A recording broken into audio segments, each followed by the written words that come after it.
Here's everything I wish I knew before starting to play CookieRun OvenSmash. Our first tip is about spell cards. You can go into the settings in the lobby and actually change your layout to move these spell cards closer to the right side of your screen.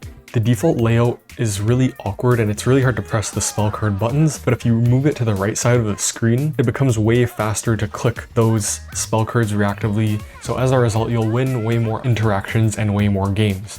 Now on the topic of adjusting your controls, I highly suggest that you make the movement joystick smaller. A lot of Brawl Stars players will do this so they can quickly switch directions to dodge attacks. This is so useful for increasing your survivability. You can actually aim certain spell cards like the dragon and tidal waves by just moving in the direction you want it to be shot. For 3v3 and Battle Royale though, some of the spell cards get aimed differently. In Battle Royale, the dragon for example can be aimed in any direction 360 degrees, but in 3v3 it actually only flies horizontally, so it's kind of weird to get used to that. When you first start playing, you can choose your starter character. Now this means literally nothing because you get characters so fast in this game. On my first day of playing, I got 17 characters, and on the second day I had all 20 of them. Don't worry about who you choose, just pick whoever you think looks the coolest and have fun.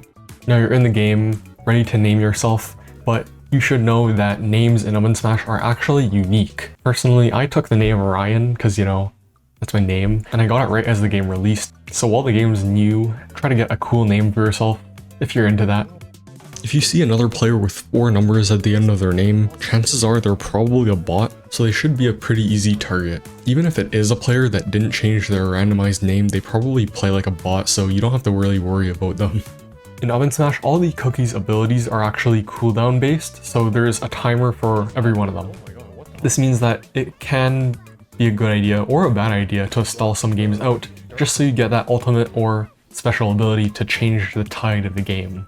It's also important to know that your ultimate does get its timer reduced slightly when you hit someone, so chipping away at your enemy to farm the ult can be a good idea. This next tip is for all of the content creators out there in the lobby. You may have noticed you can press this camera button to look at your cookie from a different angle. This could be good for those thumbnail photos or ability showcases. The really weird thing is if you press this in game, it just zooms in on your cookie. I don't know why you would use this. This seems like a really troll thing to do in the middle of a match, and trust me, I've tried. You can't see the enemies in front of you. Now for leveling up your cookies, you should know that there's a mastery system for all cookies. So all you have to do is go to the cookie menu and press this button here, and it'll pull up a mastery track, and you get more points on this track by playing more games with this cookie. If you're really desperate, you can also spend your universal credits to level up your cookies. You usually need points, specific points for each cookie, but these points work on all cookies of a certain rarity. At one point I was in the top 25 players, and from my experience, the best modes for pushing as a team was the Smash Arena mode, where you kill the enemies 10 times. You just get a really strong team of players that know what they're doing and kill those enemies super fast. If you're playing solo though, the Battle Royale game mode is definitely the best otherwise. But whatever mode you decide to push with, please do not go back to the lobby after every match, because the lobby takes forever to load. If you want to get crowns as fast as possible, please press play again so you can instantly hop back into the queue. For some cookies, you can pick things up and drop things off while in the air. So my favorite use case is probably in this jelly bean mode, depositing jelly beans while you're still in the air, and picking up spell cards while in the air. The light watches over you!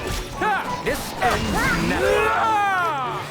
There's this menu where you can share and enter friend codes, which will give you more rewards. I'll put my friend code in the description, so if you want to enter it, then we'll both get some rewards for that. You can also go to this website to enter other CookieRun coupon codes. The official CookieRun OvenSmash accounts usually drop these, so follow them for that. Characters have attacks that you can charge up. With Fruit Punch Cookie, for example, you can hold his attack and then release it for this charged attack that goes a bit farther but does less damage. Peppermint Cookie does something similar. He has this shotgun attack that shoots small tiny balls, but if you charge it up, it turns into a mega ball. There are also characters that have attacks with multiple charges.